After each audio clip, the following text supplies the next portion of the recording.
বড়দিনের ছুটিতে আমাদের বন্ধু অতীশের দেশে বেড়াতে গিয়েছিলাম। বৈকেলে শশা, নারিকেল, মুড়ি ও ফুলুরির থালা এবং চায়ের পেয়ালা টেবিলে সাজিয়ে নিয়ে বসে আমরা সবাই মিলে গল্প করছিলাম। অসিত বিনয় জানিয়ে বললে, পার আগে লাইট রিফ্রেশমেন্টে হয়তো পেট ভরলেও তোমাদের মন ভরবে না, কিন্তু কি করব ভাই, এখানে পেলি টিকি ভীমনাগের কোনো আত্মীয়ই বাস করে না। পরিতোষ টপ করে একটা মস্ত বড় কপির ফুলুরি মুখের গর্তে ফেলে দিয়ে বললে, বহুত আচ্ছা। কলকাতায় যা পাওয়া যায় পাড়াগাঁয়ে এসে আমরা তা চাইনি। কিন্তু অসিত ভাইয়া, তুমি বোধহয় ভুলে গিয়েছো যে আমি দুনিয়ার আলো দেখেছি সেই পূর্ব বাংলায়, যেখানে কাঁচা লঙ্কাকে মনে করা হয় মুড়ি ফুলুরির অলঙ্কারের মতো। তুমি কাঁচা লঙ্কাকে বয়কট করেছো কেন? প্রিয়নাথ বললে, যেহেতু আমরা বাঙাল নই। এবারে একখানা পেঁয়াজের বড়াকে চোখের নিমেষে উড়িয়ে দিয়ে পরিতোষ বললে, তোমরা বাঙাল নও, কিন্তু তোমরা হচ্ছে বিখ্যাত ঘটিচোর। তাই লাল কাঁচা লঙ্কা দেখলে লাল পাগড়ির কথা মনে করে ভয়ে তোমাদের বুক কাঁপে। শ্রীপতি দুই হাত আন্দোলন করে বললে, বাঙাল আর ঘটি চোর, তোমরা দুজনে ক্ষান্ত হও। অকারণে গৃহবিবাদের দরকার নেই। তার চেয়ে অসিতের মুখ থেকে শোনা যাক তার দেশে দ্রষ্টব্য আছে কি কি। অসিত বললে, এখানকার ধোয়াধুলোহীন আকাশ, মোটরের উৎপাতহীন মিঠো পথ আর জনতার চিৎকারহীন প্রান্তরের মধ্যে তোমরা হয়তো দ্রষ্টব্য কিছুই খুঁজে পাবে না। তবে আমাদের খঞ্জনা নদীর ধারে গেলে তোমরা অনেক হাঁস শিকার করতে পারবে। ঘুঘু, স্নাইপ আর চকাও পাওয়া যায়। প্রিয়নাথ বললে, আমি হচ্ছি বৈষ্ণব কুলতিলক। জীবহিংসা আমার পক্ষে মহাপাপ। তুমি হচ্ছে ভণ্ড দি গ্রেট। আমাদের দলে তোমার চেয়ে মুরগি খোর আর কেউ নেই। হতে পারে, মুরগি ভক্ষণ করা আর নিধন করা এক কথা নয়। আহা, তার চেয়ে অসিতের মুখ থেকে শোনা যাক। অসিত একটু ভেবে বললে, দেখো, এখানে একটি একবার বিষয় আছে বটে, কিন্তু তোমরা সেটাকে হয়তো হেসেই উড়িয়ে দেবে। আমি বললুম, কেন? তোমরা হয়তো বলবে সেটা মোটেই দ্রষ্টব্য নয়। তবুও সেটা কি শুনতে ইচ্ছা করি। ভীমে ডাকাতের বট গাছ। বট গাছ তো পথে ঘাটে ছড়াছড়ি যায়, কিন্তু এই বট গাছের নামটা ইন্টারেস্টিং বটে। এই কাহিনীও কেবল ইন্টারেস্টিং নয়, থ্রিলিং। পরিতোষ বললে, আরো 2 ডজন ফুলুরির অর্ডার দিয়ে কাহিনীটা তুমি আমাদের কাছে বলতে পারো। তথাস্তু। অসিত বলতে লাগলো, নবাবী আমলের পর বাংলাদেশে তখন ইংরেজ রাজত্ব শুরু হয়েছে। খালি ইংরেজ নয়, দেশ জুড়ে তখন ঠগি, ডাকাত আর বোম্বেটারাও রাজত্ব আরম্ভ করেছে। দূর দেশে যেতে হলে লোকে তখন প্রাণ হাতে করে পথে বেরোয়। সেই সময়ে এই অঞ্চলে ভীমে ডাকাতের নামে সবাই থরথরিয়ে কম্পমান।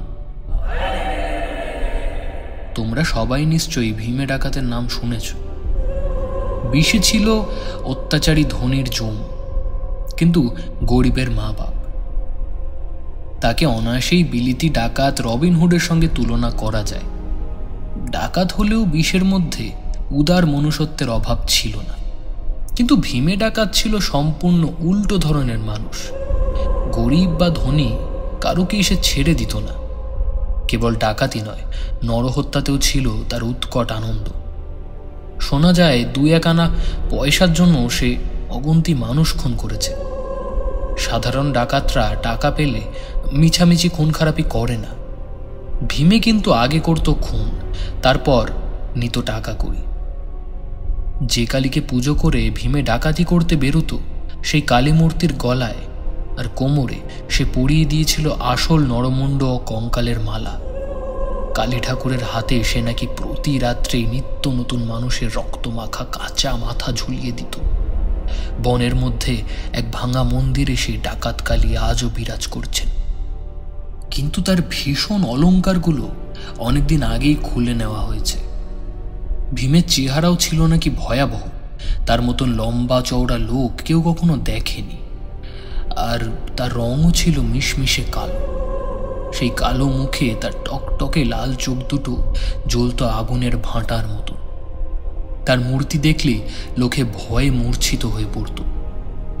ভীমে ডাকাতের অত্যাচারে এই অঞ্চলের লোক চলাচল যখন বন্ধ হয়ে গেল, অনেকেই যখন দেশ ছেড়ে দেশান্তরে পালাতে লাগলো, তখন এক সাহেব এলো সেপাইদের নিয়ে তাকে গ্রেপ্তার করতে।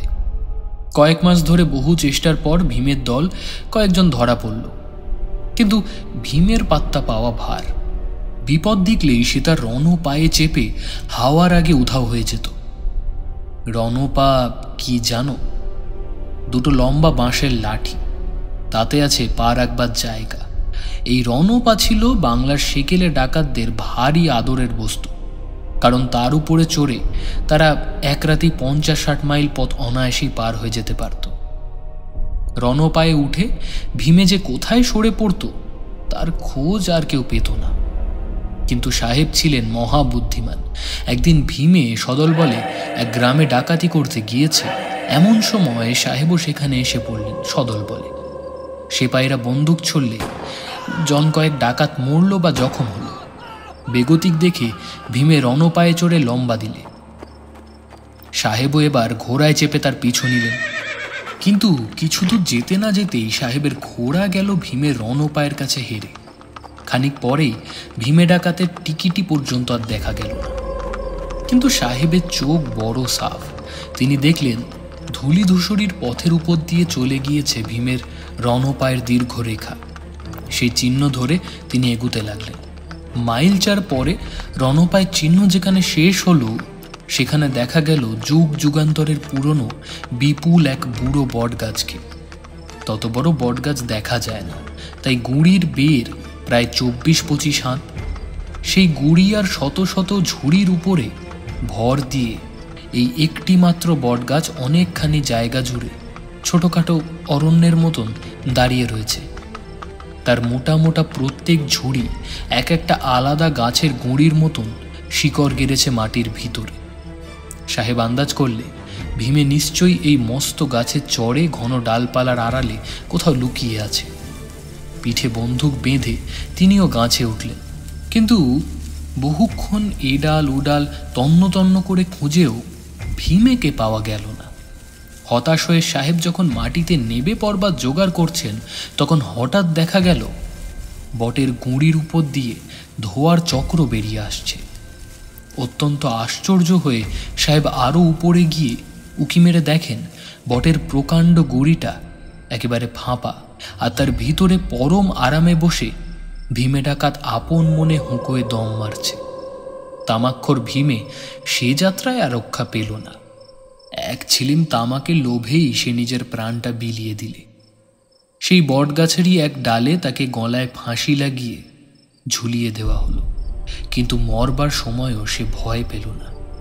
দম্ভ করে বলল, সাহেব, আমি আমার এই আস্তানা ছেড়ে মরব না। ভূত হয়ে এখানে রাজত্ব করব, আর এখানে যে আসবে সে আর প্রাণ নিয়ে ফিরতে পারবে না।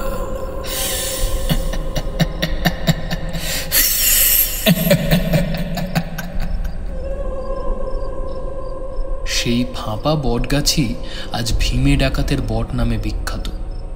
শত শত ঝুড়ির শিকড় দিয়ে রস টেনে সে কেবল বেঁচেই নেই, আকারে আগেকার চেয়েও আরও বড় হয়ে উঠেছে।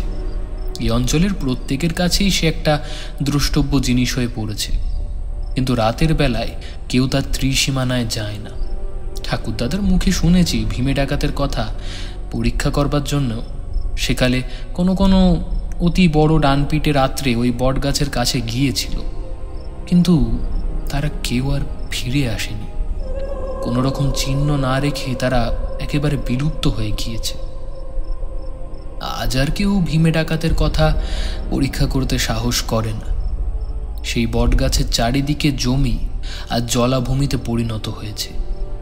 জলাভূমির কাছে জ্যান্ত মানুষের বসবাস নেই, আছে কেবল মরাদের রাজ্য, অর্থাৎ গণস্থান।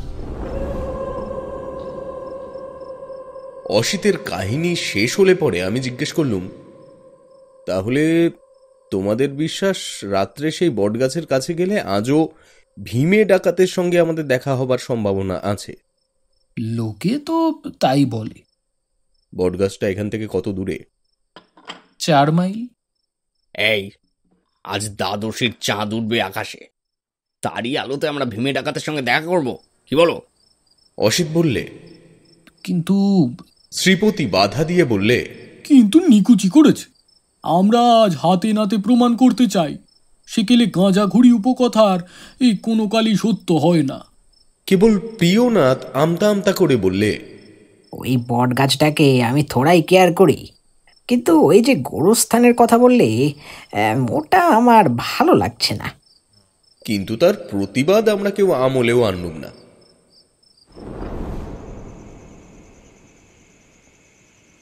শীতকালের কুয়াশা আচ্ছন্ন চাঁদের আলো দেখলেই শনিগ্রস্ত বলে মনে হয়। একেবারে নির্জন পথ, ঝিঝির ডাকে শব্দময় ও বুনো পুষ্পপত্রে গন্ধময়। বহু দূর থেকে নিস্তব্ধ রাত্রির বক্ষ ভেদ করে মাঝে মাঝে ভেসে আসছে চলন্ত রেলগাড়ির আওয়াজ।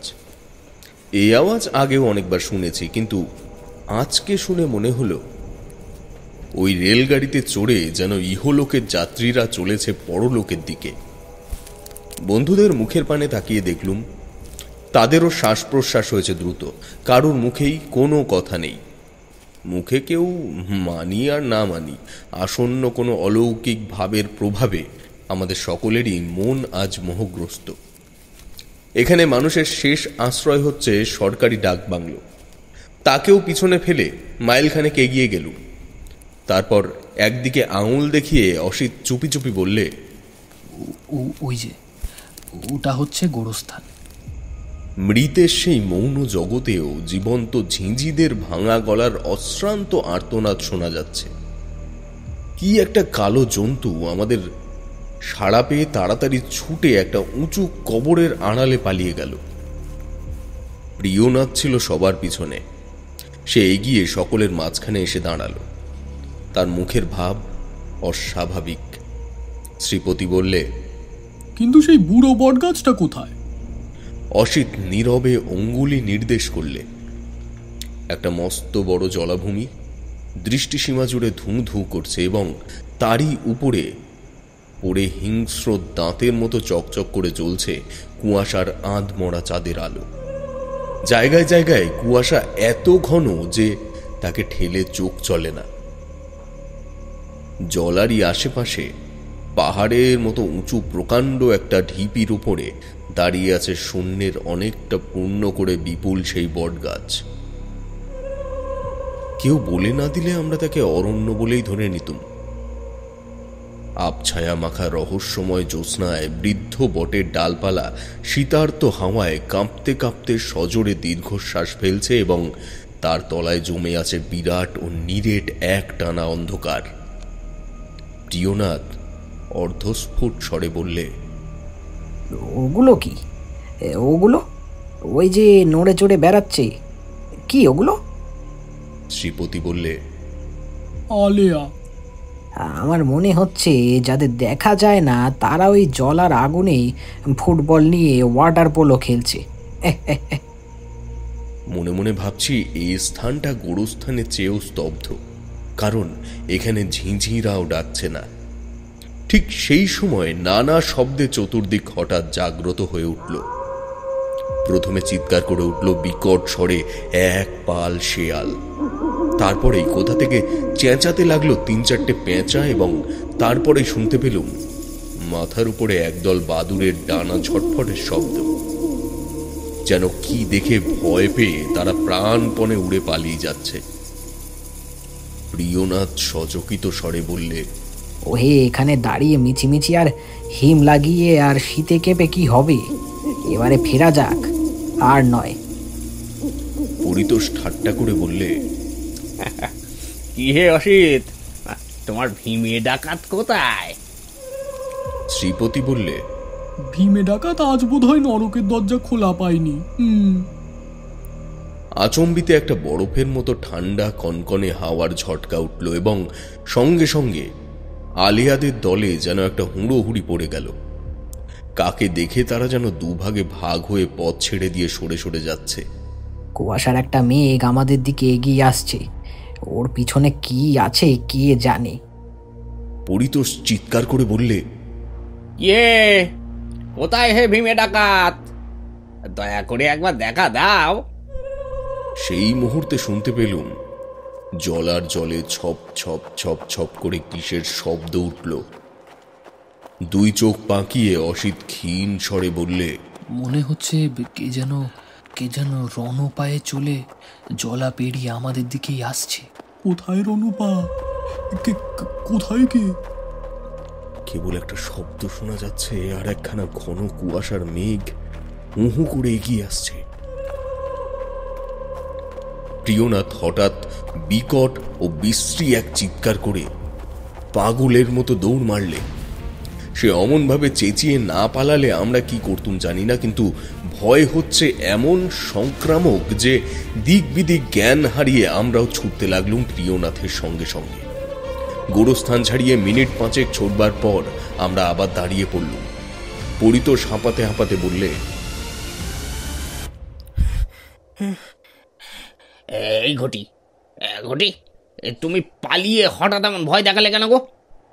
বাঙাল, তোমাকে তো আমার পিছু নিতে বলিনি, তুমি পালালে কেন? পরিতোষ কি জবাব দিতে যাচ্ছিল, কিন্তু হঠাৎ অত্যন্ত শিউরে উঠে থেমে গিয়ে আবার দৌড় মারবার উপক্রম করলে। আমরাও আড়ষ্ট হয়ে শুনতে পেলুম আমাদের পেছনে পথের উপরে জেগে উঠেছে ছুটন্ত ঘোড়ার খুঁড়ের খটখট শব্দ। শ্রীপতি সভয়ে বললে, রণপার শব্দ কি ঘোড়ার পায়ের শব্দের মতন? কিন্তু কেউ তার প্রশ্নের উত্তর দিলে না, কারণ আমরা সকলেই ঘোড় দৌড়ের ঘোড়ার চেয়েও দ্রুত বেগে আমরা ছুটতে শুরু করেছি। পেছনের শব্দও যত এগিয়ে আসে আমরাও তত বেশি পা চালাতে থাকি। এ যেন সাক্ষাৎ মৃত্যুর সঙ্গে ভীরু জীবনের দৌড়ের পাল্লা। এবারে একেবারে এসে থামলুম ডাক বাংলোর সীমানার মধ্যে। আমাদের দমাদ্দম পদাঘাতে বাংলোর দরজা ভেঙে পড়ে আর কি।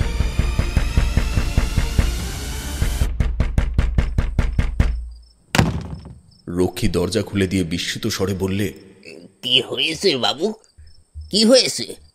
আমি বললুম, কিছু হয়নি, আজ রাতে আমরা এখানে থাকবো। একটা ঘরে ঢুকে যে যেখানে পারলুম হাত পা এলিয়ে বসে পড়লুম। বাইরের স্তব্ধ পথের ওপরে আবার সেই ভয়াবহ ঘোড়ার পায়ের শব্দ শোনা গেল। বেশ বুঝলুম শব্দটা বাংলোর সীমানার মধ্যে এসে থামল। আমার হৃৎপিণ্ড বুকের ভিতরে ছটপট করে লাফাতে লাগলো। রক্ষী আবার দরজার দিকে এগিয়ে যাচ্ছে দেখে পরিতোষ ছুটে গিয়ে তাকে চেপে ধরে উন্মত্তের মতো বলে উঠল, এই খবরদার, দরজা খুলে দিও না, দরজা খুলে দেব না কি বাবু? আজ এখানে পুলিশ সাহেবের আসবার কথা আছে। ঘোড়া থেকে নেমে পুলিশ সাহেবই বাংলোর ভিতরে প্রবেশ করলেন। আমরা বোকা এবং বোবার মতো পরস্পরের মুখ চাওয়াচাই করতে লাগলুম। খানিক পরে পরিতোষ বললে, ওই কাপুরুষ প্রিয়নাথই যত নষ্টের গোড়া, বুঝলে? প্রিয়নাথ বললে, জলায় যাবার রাস্তা খোলাই আছে, তুমি আবার সেখানে গেলে আমি বারণ করব না। অসিত বললে, হতে পারে পথ দিয়ে ঘোড়ায় চড়ে পুলিশ সাহেবই আসছিলেন, কিন্তু জলার জলে যে ছপ ছপ করে শব্দ হচ্ছিল সেটা কিসের শব্দ? শ্রীপতি বললে, হয়তো কোনো জন্তু সাঁতরে জলা পার হচ্ছিল, আমরা রজ্জুতে সর্পভ্রম করেছি। কাল আমরা আবার এই বটগাছ দেখতে আসব। কিন্তু যারা এই কাহিনী শুনেছেন তাদের কানে কানে আমি জানিয়ে রাখছি যে পরদিনের সন্ধ্যায় বটগাছ দেখতে আসবার কথা আমরা সকলেই আশ্চর্য রূপে ভুলে গিয়েছিলাম। আজও ঘুমিয়ে ঘুমিয়ে সেই ছপ ছপ শব্দ শুনি আর গলদঘর্ম হয়ে জেগে উঠি। আজও মনে মনে প্রশ্ন জাগে সে শব্দটা কিসের। তোমরা কেউ এই প্রশ্নের উত্তর দিতে পারো?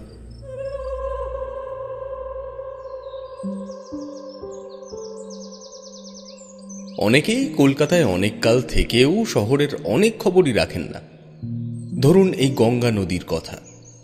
গঙ্গা যে খালি কলকাতার তেষ্টা মেটায় তা নয়, বাণিজ্যে কলকাতার লক্ষ্মী লাভের আসল কারণই ওই গঙ্গা।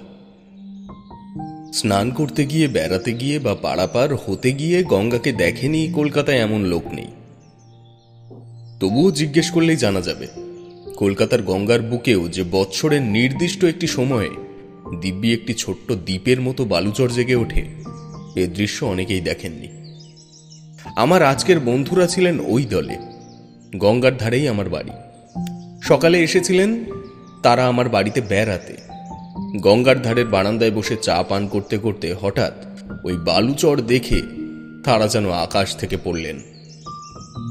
বাগবাজারের কাছের থেকে বালুচরটি সমান চলে গিয়েছে বালি ব্রিজের দিকে। চওড়ায় তা বেশি নয় বটে, কিন্তু লম্বায় হবে অন্তত মাইলখানেক, বেশি হতেও পারে। পরেশের বোন ছন্দা বেথুনে 3rd ইয়ারে পড়ে। 1 নম্বরের শহুরে মেয়ে, জন্মে কখনো পল্লীগ্রাম বা ধানের ক্ষেত দেখেনি। সবচেয়ে বিস্মিত হলো সে। বললে, কলকাতা শহরে দ্বীপ, এ কি অদ্ভুত দৃশ্য। আমি বললুম, কিছুই অদ্ভুত নয়। গঙ্গায় এ সময়ে রোজই দিন আর রাতে ভাটার সময় চড়া পড়ে, আবার জোয়ার এলে ডুবে যায়। পরেশ বললে, এই খবর তো জানা ছিল না। নবীন বললে, আমরা বালিগঞ্জবাসী জীব, পাশের বাড়ির খবর রাখিনে। বাগবাজারের গঙ্গা তো আমাদের পক্ষে দোস্তর মতো বিদেশি নদী। ম্যাপ দেখে তার অস্তিত্বের খবর পাই। ছন্দা বিপুল পুলকে নেচে উঠে বললে, ওখানে যাওয়া যায় না বর্দা? সে আমাকে বড়দা বলে ডাকত। বললুম, খুব সহজেই, একখানা মাত্র পানশির দরকার। পরেশ সহোৎসাহে বললে, ডাকো তাহলে একখানা পানছি। আমরা ভারতের প্রধান নগর কলকাতার মাঝখানেই দ্বীপ ভ্রমণ করব। নবীন বললে, তারপর ভ্রমণ কাহিনী লিখে মাসিক পত্রে প্রকাশ করব। আমি বললুম, সাধু। ঠাট্টা করে বললুম বটে, কিন্তু তখনও পর্যন্ত ঘূর্ণাক্ষরেও সন্দেহ করতে পারিনি যে আমাদের এই ভ্রমণটা সত্যি সত্যিই একটি চমকপ্রদ অসাধারণ কাহিনী হয়ে দাঁড়াবে। গঙ্গার চড়ায় গিয়ে লাগলো আমাদের পানসি। চরের এক জায়গায় খানকয় বড় বড় নৌকা বাঁধা। অনেকগুলো কুলি চর থেকে ঝুড়ি করে বালি তুলে নৌকায় নিয়ে বোঝাই করে আসছে। গঙ্গার এক পারে কলকাতার অগণ্য বাড়ির থাক সাজানো রয়েছে এবং আর এক পারে গাছের সার, চিমনিওয়ালা কলকারখানা ও মন্দির প্রভৃতি। উত্তর দিকে বালির রাঙা সাঁকো এবং তারই এক মুখে দক্ষিণেশ্বরের কালী মন্দির ও আর এক মুখে বেলুড়ের নতুন মঠের গম্বুজ। চরের যে দিকটা নির্জন আমরা সেদিকে গিয়ে নামলুম। বাতাসে কালো চুল ও বেগুনি শাড়ির আঁচল উড়িয়ে ছন্দা মহা আনন্দে ভিজে বালির ওপরে ছোটাছুটি শুরু করে দিল। নবীন এদিকে ওদিকে দৃষ্টিপাত করে বললে, চরটাকে ডাঙা থেকেই ভালো দেখাচ্ছিল। এখানে তো ভ্রমণ কাহিনী লেখবার কোনো রঙিন মান মশলাই চোখে বসছে না। ওখানে বালি বোঝাই নৌকা, চরের চারপাশে গঙ্গার ঘোলা জল আর জেলে ডিঙি, মাথার উপরে উঠছে কতকগুলো গাংচিল। দেখ, এই নিয়ে কি ভ্রমণ কাহিনী রচনা করা যায়? রাখো তোমার ভ্রমণ কাহিনী। জীবনে যা দেখিনি আর ছড়াছড়ি সেই দ্বীপে আহরণ করলুম, এইটাই সবচেয়ে বড় কথা। এ ঠাঁইটিকে আমরা যদি ইংল্যান্ড, অস্ট্রেলিয়া, সুমাত্রা কি সিংহলের ক্ষুদ্র সংস্করণ বলে মনে করি, তাহলে কার সাধ্য প্রতিবাদ করে? এমন সময় খানিক তফাত থেকে ছন্দা চেঁচিয়ে ডাক দিল, বর্দা, একবার এদিকে এসে দেখো তো এগুলো কিসের দাগ। তার কাছে গিয়ে দেখি বালির ওপরে হেঁট হয়ে পড়ে অত্যন্ত কৌতূহলে কিসের দিকে সে তাকিয়ে রয়েছে। বালির উপরে অনেকগুলো অদ্ভুত চিহ্ন। পরেশ দেখে বললে, পায়ের দাগ। আমি বললুম, কিন্তু কোন জীবের পায়ের দাগ? আমরা কেউ পদচিহ্ন বিশারদ না হয়েও বলতে পারি এ দাগগুলো কোনো চতুষ্পদ জীবের পায়ের দাগ নয়। এগুলো যার পায়ের দাগ সে 2 পায়ে হাঁটে। মানুষ 2 পায়ে হাঁটে, কিন্তু এগুলো মানুষের পায়ের দাগ নয়। পাখি 2 পায়ে হাঁটতে পারে বটে, কিন্তু কোনো পাখির পায়ের দাগ এত বড় বা এরকম দেখতে হয় না। এমন বড় যার পা, তার দেহও না জানি কত প্রকাণ্ড। দেখেছ পরেশ, এর পায়ে মস্ত মস্ত নখও আছে, কি ভয়ানক। যে এমন পায়ের অধিকারী তার চেহারা দেখলে পেটের পিলে হয়তো চমকে যাবে। নবীন চোখ পাকিয়ে বললে, 2 সার পায়ের দাগ দেখা যাচ্ছে। গঙ্গার থেকে কোনো জীব উঠে চরের উপরে এসে আবার জলে ফিরে গিয়েছে। আমি বললুম, কিন্তু কোনো জলচর জীবী 2 পায়ে ভর দিয়ে বেরিয়ে বেড়াতে পারে না। কুমির ডাঙায় ওঠে, তার পায়েরও অভাব নেই, কিন্তু 4খানা পা। পরেশ এক কথায় সমস্ত উড়িয়ে দিয়ে বললে, তাহলে এগুলো পায়ের দাগের মতন দেখতে বটে, কিন্তু পায়ের দাগই নয়। নবীনও সায় দিয়ে বললে, সেই ঠিক কথা। গঙ্গার স্রোতের তোড়ে বালির উপরে এই অদ্ভুত দাগগুলো হয়েছে। আমিও তাছাড়া আর কিছু ভাবতে পারলুম না। এগুলো কোনো জীবের পায়ের দাগ হলে তাকে সৃষ্টি ছাড়া আজগুবি জীব বলেই মানতে হয়, এবং তেমন উদ্ঘট জীব কলকাতার গঙ্গার চরে আসবে কেমন করে? এলেও খবরের কাগজের সর্বদর্শী রিপোর্টারদের চোখকে সে ফাঁকি দিতে পারবে না। অন্তত বাগবাজারের অমৃতবাজার পত্রিকা সর্বাগ্রেই তাকে আবিষ্কার করে ফেলত। যার আবদারে আমরা এই চিহ্নগুলি পরিদর্শন করতে এসেছি, সেই ছন্দা কিন্তু এতক্ষণ আমাদের কাছে ছিল না। সে কখন সরে পড়ে দূরে গিয়ে চরের ওপরে বসে শিশুর মতো বালির ঘর তৈরি করতে ব্যস্ত ছিল। কড়া রোদে ঘেমে উঠে ছন্দাকে ডেকে আমরা আবার পানসির দিকে ফিরে চললুম। ছন্দা এসে বললে, আমার ভারী ভালো লাগছে, এক্ষুনি যেতে ইচ্ছে করছে না। আর থাকার উপায় নেই, একটু পরে জোয়ার আসবে, চর ডুবে যাবে। ছন্দা একটু ভেবে বললে, আচ্ছা বড়দা, রাতে আবার এই দ্বীপটা জেগে উঠবে তো? হ্যাঁ, ঘন্টা 4 জন্য। আজ তো পূর্ণিমা, সন্ধ্যাবেলাতেই চাঁদ উঠবে। হ্যাঁ। তাহলে আজ সন্ধ্যেবেলা এখানে সকলের নিমন্ত্রণ রইল। আমি চড়ুই ভাতি করে তোমাদের সবাইকে খাওয়াব। পরেশ একটু ইতস্তত করে বললে, কিন্তু সে যে অনেক তোড়জোড়ের ব্যাপার, দরকার নেই ছন্দা। প্রস্তাবটা নতুনত্ব আছে, আমি রাজি হয়ে গেলুম। তোড়জোড়ের জন্য তোমাদের কাউকে মাথার ঘাম পায়ে ফেলতে হবে না দাদা, আমি সব গোছগাছ করব। তোমরা খালি দয়া করে দুটো খেয়ে উপকার করো। এরপরেও আপত্তি করা অভদ্রতা, এবং পরেশ সেই অভদ্রতাই করল। বললে, তুমি যা মেয়ে তা জানি, আবার জোয়ার না আসা পর্যন্ত এখান থেকে নড়তেই চাইবে না। অতক্ষণ এই ভিজে বালির উপরে বসে থাকলে অসুখ করবে, অতটা কবিত্ব আমার নেই।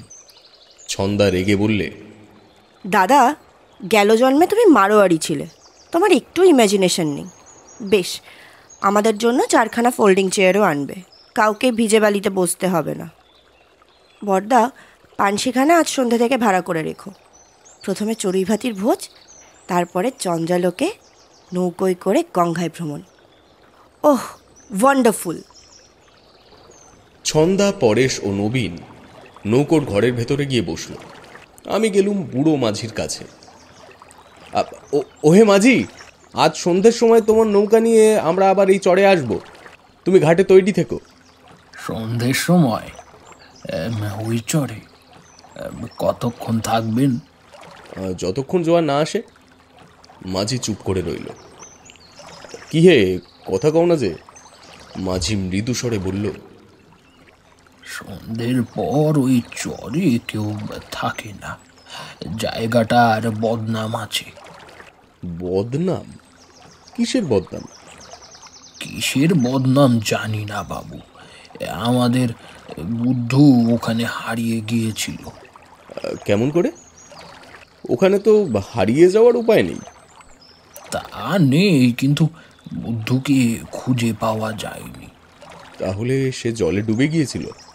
হতেও পারে, না হতেও পারে। ওই চরে আমরা নৌকা বেঁধেছিল। অন্ধকারের রাত আমরা খেয়ে দিয়ে শুয়ে পড়বার চেষ্টা করছি। হঠাৎ কি দরকার হওয়াতে বুদ্ধু চরে গিয়ে নামলো।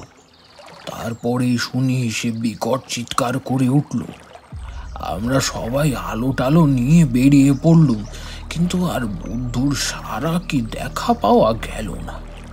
ওই রাক্ষসে চর যেন তাকে গিলে ফেলল। চর নয় মাঝি, তাকে গিলে ফেলেছিল এই গঙ্গা। হতেও পারে, না হতেও পারে। তার কিছুকাল পরে আর এক রাতে বদ্রিও ওই চরে নৌকা বেঁধেছিল। সকালে উঠে দেখে তাদের দলের একজন লোক নেই। সে যে কোথায় গেল তা কেউ জানে না। বাবুজি, ও চরের ভারী বদনাম। যত সব মিথ্যে ভয়। গঙ্গায় তো রোজই লোক ডুবে মরছে, চরের দোষ দাও কেন? তাহলে তোমার নৌকা পাওয়া যাবে না, তাই তো? পাওয়া যাবে না কেন বাবুজি? পয়সার জন্য তো নৌকা চালাই। আপনি পয়সা দিচ্ছেন, আমরাও নৌকা আনবো। তবে কি না জায়গাটার বদনাম আছে।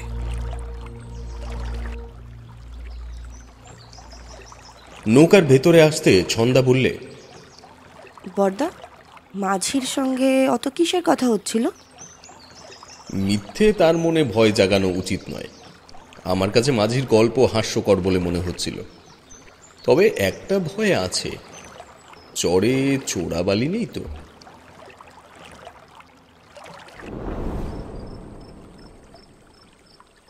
গঙ্গা তখন চাঁদের আলোর সঙ্গে খালি খেলাই করছিল না, গল্পও করছিল কুলকুল স্বরে। সেই গল্প যারা বুঝতে পারে তারাই হয় কবি। আমরা কবি নই। আমাদের মন চড়ুই ভাতির কথা ভেবেই সরস হয়ে উঠেছে। তা ছন্দা উদর তৃপ্তির আয়োজন বড় কম করেনি। মাংস হবে, খিচুড়ি হবে, আরও কি কি হবে।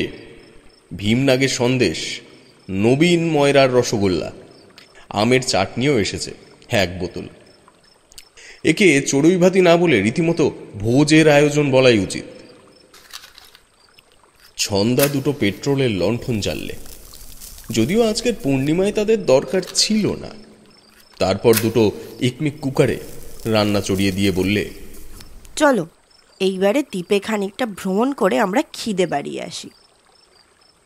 নবীন গম্ভীর হয়ে বললে, খিদে দ্বিগুণ বাড়লে অতিরিক্ত খাবারের যোগান দেবে কেমন করে? মনে রেখো চন্দা, এখানে কলকাতার খাবারের দোকান নেই। আমরা বাস করছি এক অচেনা বিজন দ্বীপে। পরেশ বললে, রবিনসন ক্রুসো দ্বীপের চেয়েও এই দ্বীপ ভয়ানক। এখানে ফ্রাইডের মতন বিশ্বস্ত ভৃত্যও মিলবে না যে খাবার কিনতে পাঠাবো। ছন্দা হাত নেড়ে বললে, ওগো ক্ষুধার্ত ভদ্রলোকরা, থামো, তোমাদের ভুঁড়ির বহর জানা আছে। চলো বর্দা। আমরা চর ধরে হন হন করে এগিয়ে যাচ্ছি। দেখে নৌকা থেকে মাঝি সাবধান করে দিলে, বেশি দূর যাবেন না বাবু, এটা বেড়াবার জায়গা নয়। মাঝির কথার মানে বুঝে আমার হাসি পেল। এখানে কিসের ভয়? আকাশ ভরে জেগেছে চাঁদের মতো সঙ্গীত। কানে আর প্রাণে জাগছে ঠান্ডা বাতাসের গুঞ্জন, এবং বালুচরের কুলে কুলে জাগছে গঙ্গার রচিত কবিতার ছন্দ। এই পারে ওপারে আলোর মালায় মালায় দেখছি যেন দীপাবলির উৎসব। ছন্দা খিলখিল করে হেসে উঠে বললে, মাঝি বুড়োর কথা শোনো, এটা বেড়াবার জায়গা নয় তো ঘুমোবার জায়গা নাকি? পরেশ বললে, আমার কিরকম ঘুম আসছে ছন্দা। ওই কুলুকুলু শব্দ, এই ঝিরঝিরে বাতাস, আর এরম ঝিলমিলে জ্যোৎস্না, সবই কেমন স্বপ্নময়। আমি বললুম, সবই যখন স্বপ্নময় আর সঙ্গীতময়, তখন ছন্দার গলায় আর চুপ করে থাকে কেন? ছন্দা চলতে চলতে তুমিও রবি ঠাকুরের একটি গান ধরে ফেলো দেখি। ডান হাত দিয়ে নিজের বাঁ হাতের ওপরে সজোরে ও সশব্দে এক তালি বসিয়ে দিয়ে নবীন বলে উঠল, ঠিক বলেছ, লাখ কথার এক কথা। এই সময়েও যদি রবি ঠাকুরের গান না হয় তাহলে বৃথাই তিনি সঙ্গীত রচনা করেছেন। গাও ছন্দা। ছন্দা আপত্তি করলে না। রবীন্দ্রনাথের গান হচ্ছে প্রকৃতির নিজস্ব জিনিসের মতো। তার সঙ্গে আজকের এই জ্যোৎস্না মাখা গঙ্গার কলতান এমনি খাপ খেয়ে যায়। আমি বললুম, চমৎকার ছন্দা, চমৎকার। এখানে মানুষের বিনা বেনুর সঙ্গীত নেই, তুমি যেন তাই গঙ্গার সুরে সুরে মিলিয়েই গান ধরেছ। ছন্দা খানিকক্ষণ নীরবে কান পেতে গঙ্গার ঢেউয়ের গান শুনল। তারপর বললে, গঙ্গার সুর? যদি তোমরা কেউ এখানে না থাকতে, যদি এই নির্জন চরে একলা বসে বসে আমাকে গঙ্গার এই কল্লোল শুনতে হতো, তাহলে নিশ্চয়ই আমি ভয় পেতাম। ভয় পেতে? সে কি? চেয়ে দেখো না। পূর্ণিমার চাঁদও পৃথিবীকে স্পষ্ট করতে পারেনি, আলোর সঙ্গে যেন আবছায়া মাখানো। কলকাতার বাড়িঘর এত কাছে, কিন্তু এই নির্জন নিরালা বালুচরের সঙ্গে আজ মানুষের কোনো সম্পর্কই আছে বলে সন্দেহ হচ্ছে না। আজ আমরা যেন এখানে অনধিকার প্রবেশ করেছি। মনে হচ্ছে এই চরে যেন আত্মা আছে, আর মানুষের ছোঁয়া পেয়ে সে অসন্তুষ্ট হয়ে উঠছে। গঙ্গার ডাক শুনছ? ও ডাক ছুটে আসছে যেন অতল পাতালের গভীর অন্ধকার থেকে, যেখানে হাসি নেই, আলো নেই, মানুষ নেই, যেখানে পাতা আছে শুধু শীতল মৃত্যুর কঙ্কাল শয্যা, যেখানে দয়া মায়া প্রেমের নাম কেউ শোনেনি। গঙ্গার ও ডাক কি সঙ্গীত? ও যেন প্রাণদণ্ডের বাণী, ও যেন জীবনের বিরুদ্ধে, মানুষের বিরুদ্ধে, আমাদের বিরুদ্ধে অভিশাপময় নিষ্ঠুর প্রতিবাদ। মানুষের পক্ষে নিঝুম রাত্রে এখানে একলা থাকা অসম্ভব। পরেশ বিরক্ত হয়ে বললে, ছন্দা, তুই বড় বিনিয়ে বিনিয়ে কথা বলতে শিখেছিস। তুই যেন আমাদের ভয় দেখাবার চেষ্টা করছিস। নবীন কিন্তু কোনো কথাই শুনছিল না। নিষ্পলক নেত্রে একদিকে তাকিয়ে থাকতে থাকতে হঠাৎ সে চমকে উঠল। তার দৃষ্টি অনুসরণ করে দেখলুম খানিক তফাতেই দুটো উজ্জ্বল লণ্ঠন জ্বলছে আর কুকারে আমাদের খাবার সিদ্ধ হচ্ছে। নবীন, কি দেখে তুমি চমকে উঠলে? ওখানে তো দেখে চমকাবার মতো কিছুই নেই। নবীন অত্যন্ত অস্বাভাবিক স্বরে বললে, ভালো করে তাকিয়ে দেখো। তীক্ষ্ণ চোখে আবার সেই দিকে তাকিয়ে থাকতে থাকতে আমার বুক ছমছম করতে লাগলো। ওখানে কিছুই নেই, কিন্তু তবু কিছু যেন আছেও। কি ওটা? ওকে কি শূন্যতার মধ্যে শূন্যতার মূর্তি বলবো?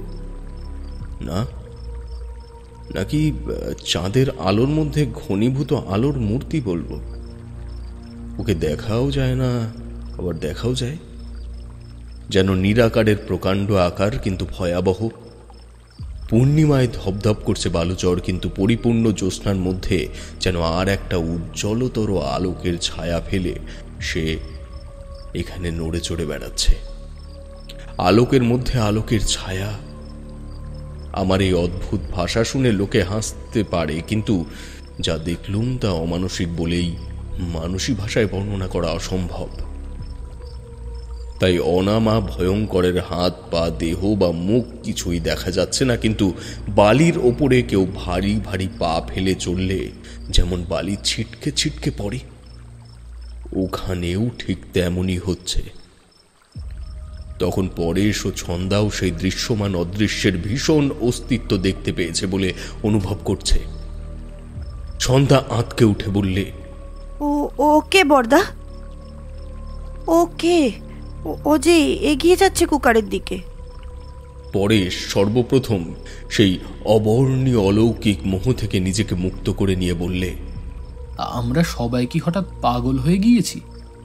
বানিয়ে বানিয়ে ভয়ের স্বপ্ন দেখছি? কই, ওখানে তো কেউ নেই। এসো আমার সঙ্গে। পরেশ দ্রুত পদে সেই দিকে অগ্রসর হচ্ছে। আচম্বিত দুটো ইকমিক কুকারি সশব্দে বালির উপরে কাঁধ হয়ে পড়ে গেল এবং চারিদিকে ছড়িয়ে পড়ল তার ভেতরের খাবার ভরা পাত্রগুলো, এবং পর মুহূর্তেই আমাদের সর্বাঙ্গ আচ্ছন্ন করে বয়ে গেল একটা ঠান্ডা কনকনে দমকা বাতাসের ঝটকা। ঝটকাটা যেমন হঠাৎ এলো, চলে গেল তেমন হঠাৎই। পরেশ একবার হতভম্বের মতো দাঁড়িয়ে পড়েই আবার এগুবার উপক্রম করলে। নৌকার মাঝে কিছু দেখেছিল কিনা জানি না, কিন্তু সেও সব হয়ে চেঁচিয়ে উঠল। আমি বিহলা ছন্দার হাত ধরে টেনে পানসির দিকে ছুটতে ছুটতে বললুম, নবীন, নবীন, পরে শিগগিরই নৌকা চলো। নৌকায় চড়ে ঘণ্টাখানেক গঙ্গার বুকে ভেসে চললুম। বালুচর তখন চোখের আড়ালে। সকলেই যে আমরা সেই চরের কথাই ভাবছি তাতে আর সন্দেহ নেই, কিন্তু সকলেই এমনই অভিভূত হয়েছি যেন মুখ থেকে কোনো কথা বেরোচ্ছে না, বোবা হয়ে গিয়েছি। পানসি যখন হাওড়ার পুলের কাছে এসে পড়েছে, পরেশ তখন বলল, আমরা কি কাপুরুষ? রজুত্বে সর্পভ্রম করে ঊর্ধ্বশ্বাসে পালিয়ে এলু। মাঝি, নৌকা ফেরাও, আমরা আবার সেই চরে যাব। মাঝি মাথা নেড়ে বললে, আর নয়, আর হয় না বাবুজি, যেতে যেতেই জোয়ার এসে পড়বে, যে চর ডুবে যাবে। ছন্দা বললে, চরে যা দেখেছি আমার আর সেখানে যেতে ইচ্ছেও নেই। পরেশ উত্তেজিতভাবে বললে, চরে কি দেখেছি আমরা? কিছুই না, একটা ছায়া পর্যন্ত না। খানিকটা বাষ্প উড়ে গেলেও বুঝতাম, আমরা তাও দেখিনি। বোকা নবীনটা বাজি কি ধুঁয়ো তুললে, আর আমরাও সবাই হাউ মাউ করে পালিয়ে এলুম। ছি ছি ছি ছি ছি ছি, কি লজ্জা! ইকমিক কুকার দুটো কে ফেলে দিলে? দমকা ঝোড়ো বাতাস, ঝড়ের মতন একটা বাতাসের ঝটকা তো আমাদেরও গায়ে লেগেছিল। বালি উড়িয়ে কে ওখানে চলে বেড়াচ্ছিল? বালি উড়ছিল এই বাতাসেই। আর সকালে সেই পায়ের দাগগুলো? জানোই তো, সেগুলো পায়ের দাগই নয়, বালির উপরে স্রোতের দাগ। ভাবলুম মাঝির গল্পটা বলি। ওখানে পড়ে পড়ে দুটো মানুষ কোথায় অদৃশ্য হয়েছে কেউ জানে না, কিন্তু বলতে গিয়ে বললুম না, কারণ নিশ্চয়ই উত্তরে শুনব তারা জলে ডুবে মারা পড়েছে।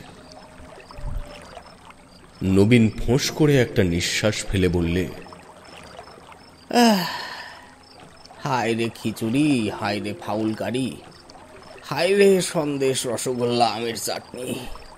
ও গো প্রিয়, তোমাদের পেয়েও হারালুম। চলো চৌরঙ্গীর কোনো হোটেলে গিয়ে খাবারের শোক আর পেটের জ্বালা নিবারণ করে আসি গিয়ে।